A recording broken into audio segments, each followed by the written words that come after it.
Bună ziua tuturor și bine v-am regăsit la un nou videoclip. Avem două variante, varianta numărul 1 și varianta numărul 2. O să vă rog să vă alegeți una dintre cele două variante cu care considerați că rezonați cel mai bine sau să le ascultați pe ambele și să luați doar ceea ce vi se potrivește. Dar voi spune câteva fraze pentru varianta numărul 1 și apoi pentru varianta numărul 2. Varianta numărul 1, dacă ai impresia că doar câștigurile materiale îți vor aduce fericirea, nu vei găsi ceea ce cauți. Trebuie să țintești spre ceea ce îți umple inima. Nu-i lăsa pe alții să-ți vândă bucăți de fericire. Găsește satisfacția deplină ajutându-i pe cei din jur. Cea mai mare bucurie este să schimbi lumea în bine. Iar la varianta numărul 2, succesul înseamnă să te prăbușești de 9 ori și să te ridici iar. Da? Deci, sunt niște fraze care ar trebui să vă dea puțin de gândit și să luați doar lucrurile pozitive în calcul. Bun, dar haideți să trecem să vedem ce ne spun cărțile pentru cei de la prima variantă.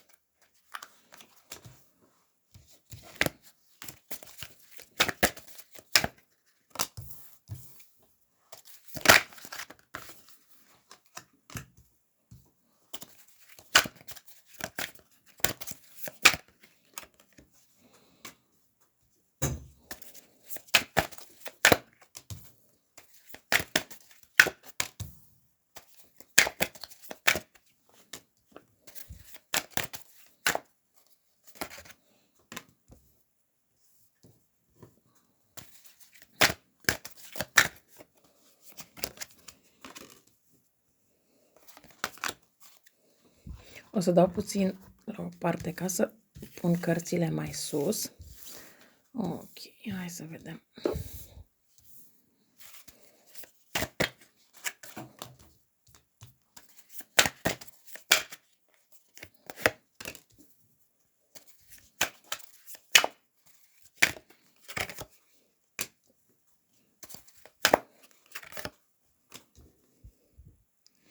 Bun. Aici este o situație puțin mai diferită și o să vă și explic de ce. Pentru că văd că aici sunt niște probleme. Probleme în sensul că poate au apărut niște discuții între voi doi și poate chiar au existat niște discuții un pic mai dure, niște discuții un pic mai care să ducă în sensul că să nu mai vorbiți, să se oprească puțin comunicarea, poate chiar să vă blocheze inclusiv pe rețelele de socializare. Doar că această blocare este doar de moment. De ce spun? Pentru că această persoană în acest moment vrea să se țină ocupată și să nu mai acționeze sub nicio formă în acest moment. De ce? Pentru că se gândește destul de serios cum poate să acționeze pentru a crea această reîntoarcere la voi, pentru a crea această să vă readucă din nou în viața sa. Se gândește ce pași trebuie să facă pentru a vă face să vă reîntoarceți la el sau la ea.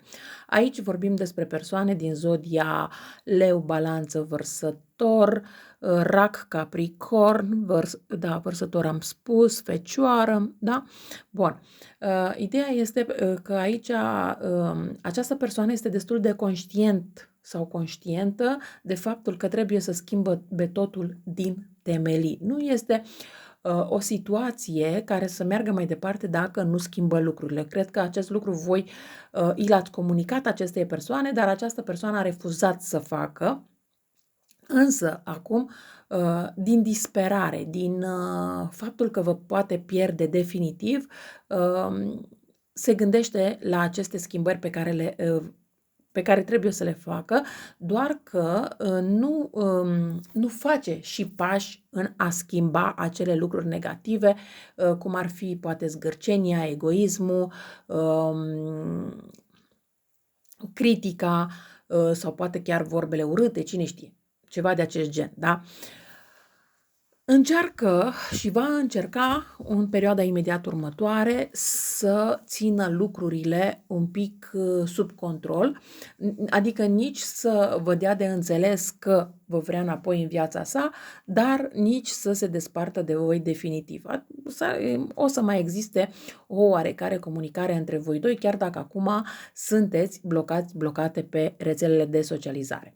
Pe lângă asta, se gândește dacă merită să vină la voi sau dacă cumva se gândește la situația că dacă poate sunteți față în față, acceptați mai ușor această persoană. De ce? Pentru că poate vă este dor de el sau de ea, poate că vine și, nu știu, cu un buchet de flori sau cu ceva diferit și atunci voi, gata, primiți această persoană cu brațele deschise. Să nu vă fie de mirare dacă în perioada sărbătorilor această persoană o să vă bată la ușă. Da? Pentru că se gândește la acest drum să-l facă înspre voi și nu îl gândește pur și simplu, ci cum să zic, această persoană n-ar fi nimic să recurgă la tot felul de lucruri sau tot felul de sfaturi sau tot felul de ritualuri, mai bine spus, în așa fel încât să vă facă să vă întoarceți la el sau la ea. De asta și cred că și așteaptă această perioadă a sărbătorilor să mai treacă un pic ca să aibă timp să facă.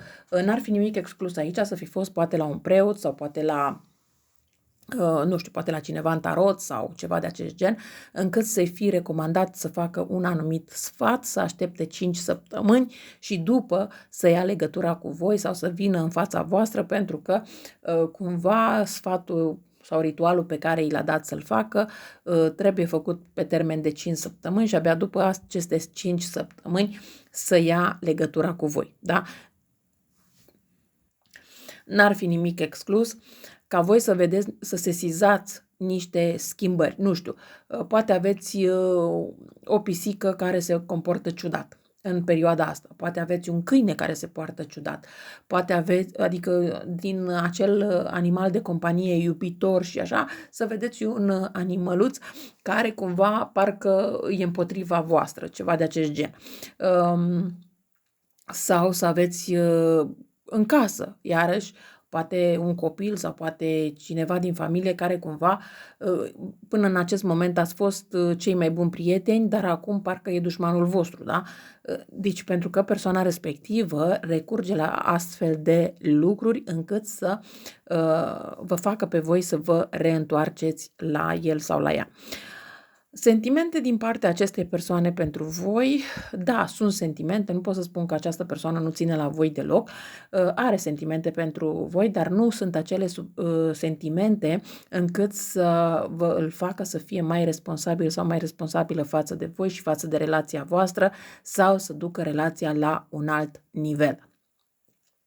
Ca și acțiuni, așa cum am spus, această persoană o să vină la voi doar că puțină atenție. De ce? Pentru că nu vine neapărat cu gânduri pașnice, vine cu gânduri de a păstra un echilibru și după, dacă voi chiar refuzați această persoană, atunci această persoană să vă spună niște vorbe destul de dure, niște vorbe destul de urâte, după care mai apoi oricum o să plece. Fiți atenți la data de 20 decembrie, pentru că atunci este posibil ca această persoană într-un fel sau altul să-și facă apariția, indiferent dacă vorbim de telefon sau chiar să vină la ușa voastră. Deci, indiferent de situație, încercați să fiți un pic atente, pentru că este o zi în care această persoană cumva vă supără, într-un fel sau altul, sau poate că este vorba de ora 20, dacă la o oră 20 vă trimite un mesaj ne la locul lui în momentul în care vede că îl respingeți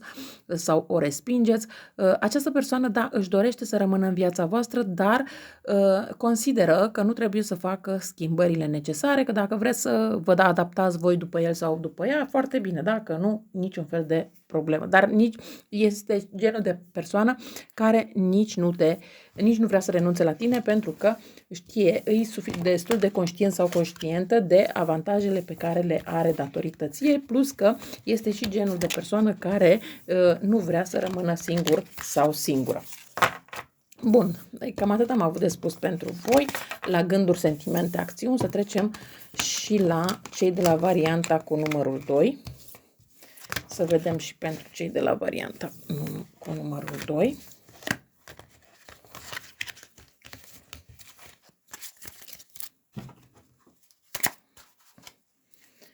Și varianta cu numărul 2, da? Ok. Hai să vedem gândurile persoanei la care vă gândiți. Față de voi, bineînțeles.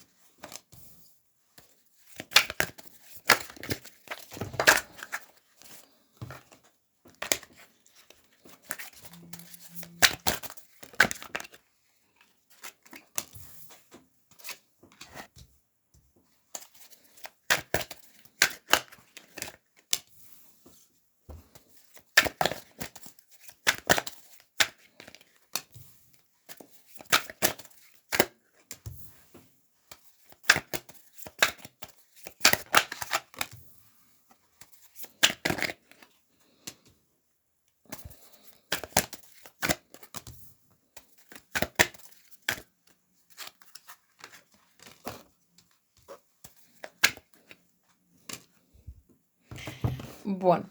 Păi, în primul rând, încep prin a spune că această persoană, cred că în această perioadă comunică cu voi mai mult prin intermediul mesajelor sau al telefonului, poate că pentru că este la distanță de voi, poate pentru că este într-o altă situație, nu știu, ceva de acest gen, însă ideea este că în acest moment se gândește că mai mult de atât nu poate face și că este nevoie de răbdare. În altă ordine de idei, această persoană este genul de persoană care se pune pe primul loc și face lucrurile doar în avantajul său. Aici putem vorbi despre persoane din zodii de aer, da? Vărsător, Balanț, Gemeni, dar putem vorbi și despre persoane din zodia Fecioară, Rac, Scorpion, Pești și bineînțeles că pot fi și alte zodii. N-ar fi nimic exclus ca aici o parte dintre voi să fie născuți într-o zi de 9 sau să aveți, sau poate cifra 9 reprezintă ceva pentru voi, da? Poate să fie număr de la casă, de la mașină, de la stradă, de la, nu știu, orice altceva. Sau peste 9 zile așteptați, sau 9 ore așteptați vești de la această persoană, da? Poate să fie și o astfel de situație. Persoana voastră este o persoană destul de imatură, persoană visătoare, care nu vede obstacolele. Este o persoană care de foarte multe ori merge după iluzii, merge după foarte multe promisiuni, nu vrea să vadă realitatea și nu își calculează pașii pe care trebuie să-i facă. Este genul de persoană care se gândește la o colaborare, și își pune anumite planuri la punct. Își face foarte multe planuri cu voi sau fără voi și cumva consideră că planurile pe care și le face voi cumva trebuie să le acceptați. Da, de gândit se gândește, la voi nimic de spus, doar că se centrează mai mult pe sine. Din punct de vedere sentimental, aici pot să spun că este oarecum zgârcit în sentimente, poate că nu neapărat că nu are sentimente față de voi, dar poate să fie zgârcit în sensul de că nu spune ceea ce simte cu adevărat. Este o persoană destul de fixistă și nu dorește și să se schimbe, dar nu pentru că nu e conștient că greșește în anumite situații, ci din egoism pur și simplu. Este o persoană destul de geloasă, chiar dacă poate uneori arată sau nu arată acest lucru. Este o persoană care are momente când își dorește să evadeze din relație, când își dorește să stea un pic la distanță, dar în același timp și să se întoarcă înapoi. De ce? Pentru că în permanență se gândește că poate voi vă gândiți la altă persoană sau că vreți să fiți cu altă persoană sau ceva de acest gen. Din punct de vedere al acțiunilor, da, această persoană, așa cum am spus, dacă cumva este la distanță de voi, își dorește să se reîntoarcă și această reîntoarcere o va face destul de curând, vă vede într-adevăr ca pe soția sa, ca pe mama copiilor săi, își dorește, nespus de mult, să aibă un copil cu voi sau să faceți ceva împreună care să creeze o oarecare legătură cu voi, în sensul că, sau în speranța că, indiferent ce ar interveni, voi să rămâneți acolo uniți pentru totdeauna. Însă, în perioada imediat următoare, această persoană o să vă dezamăgească dintr-un anumit punct de vedere. Adică, poate să fie vorba de gelozie, poate să fie vorba de alte lucruri care cumva pe voi vă rănesc destul de mult, poate o vorbă spusă ne la locul ei și așa mai departe. Aici pot să mai spun că persoana voastră repetă anumite cicluri din viața sa pe care le reflectă oarecum pe voi.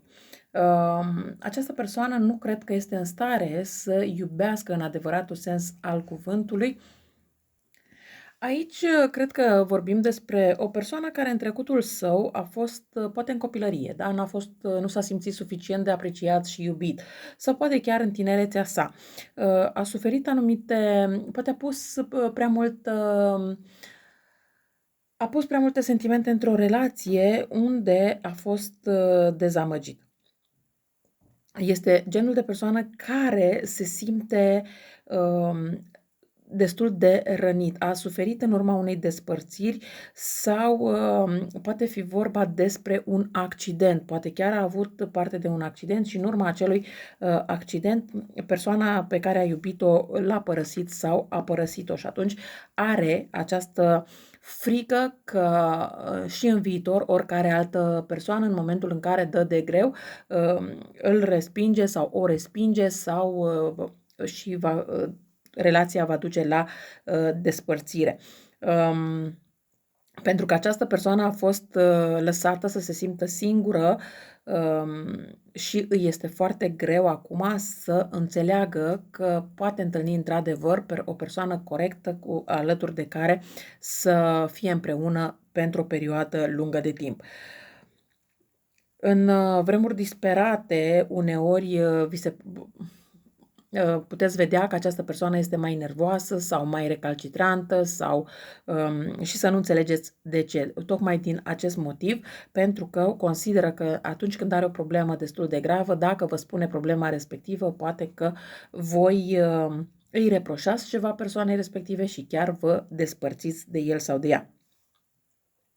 Este bine ca această persoană să accepte că ce s-a întâmplat în trecut rămâne la trecut, dar nu este atât de ușor de a accepta aceste lucruri. Sau poate că voi sunteți într-o astfel de situație. Ideea aici este în felul următor, că da, persoana se gândește la voi, doar că indiferent ce vreți voi să facă în acest moment, această persoană nu poate să facă, chiar dacă voi vă doriți ca această persoană să facă un pas în plus față de voi. În acest moment această persoană nu poate să facă nimic. Da, se gândește să vină la voi, se gândește să vă facă propuneri, se gândește să vină cu bucurie, să petreceți momente frumoase împreună. Aici cineva poate să aibă inclusiv inițiala C, dar nu neapărat, sau chiar O. Intențiile acestei persoane nu sunt de a vă răni, ci din contră de a avea o viață cât mai liniștită împreună cu voi, doar că are această teamă de trădare, în a fi trădat sau trădată, înșelată, mințită și așa mai departe. Nu neapărat că este o persoană mincinoasă, dar este genul de persoană care nu întotdeauna spune ceea ce simte, nu spune ceea ce gândește, nu spune ceea ce vrea să facă, ci pur și simplu vă treziți cu tot felul de lucruri pe care le face persoana respectivă și după vă spune, păi cum, n-ai știut că vreau să fac lucrul respectiv sau n-ai știut că vreau să am planul respectiv, dar persoana le gândește prea mult încât în gândirea sa are și senzația că v-a explicat ce vrea să facă, cum vrea să facă și așa mai departe. Nu este o persoană rău intenționată, doar că nu știe cum să scoate la suprafață tot ceea ce este mai frumos din cauza trădărilor de care a avut parte în trecutul său. Țineți cont că este o etalare generală, nu personală și nu vi se poate potrivi tuturor, însă ideea este să mai așteptați să vedeți ce are de gând de fapt această persoană și să acționați în funcție de încrederea pe care o are în voi această persoană, pentru că aici cred că vorbim de faptul că această persoană, din cauza, așa cum am spus, din cauza trădărilor din trecut, nu are încredere în persoanele din prezent și nu are încredere că această relație poate să ajungă la un nivel frumos. Dar dacă aveți suficientă răbdare, bineînțeles că lucrurile se pot rezolva, dar este un drum puțin mai greu de parcurs. Eu cam atât am avut de spus și pentru voi. Vă mulțumesc că m-ați ascultat și vă doresc o zi cât mai frumoasă în continuare. La revedere!